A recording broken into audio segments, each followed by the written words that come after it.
Sometimes when you work in a shop or as a mechanic or you do your own work, you're gonna make a mistake. It's just gonna happen. But the key to being a good mechanic is figuring out how to fix your mistakes. So 5.4 Triton, interference engine, it's the 3-valve. I broke the tensioner on it. Then I took everything off, but I didn't set anything in place, right? No big deal. I can fix this. Well, I also don't work for a shop anymore, so I don't have timing tools. So we're gonna make it work anyway. We're gonna leave our rollers in there and not damage this interference engine. Now let me tell you how.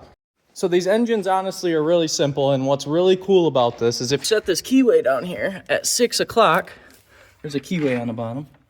I don't know if you can see it. If you set that keyway at 6 o'clock, it actually puts these pistons in the engine in a position where they're at like mid-stroke. So every piston in this engine is mid-stroke inside the cylinder.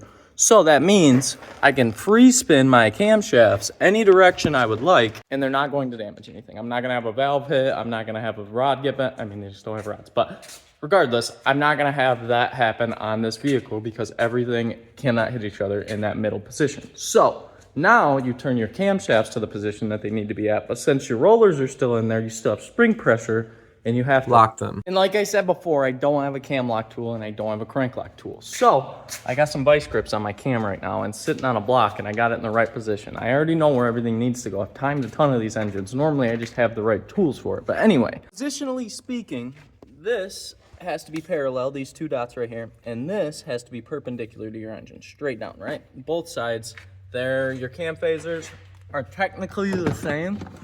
So like if it's on the left side, you use the L. If it's on the right side, you use the R. Can you see it? There you go. Anyway, where this lock is, it needs to be straight up and down so that when you set your phaser in there, it's in the right position so you can put your chains on correctly.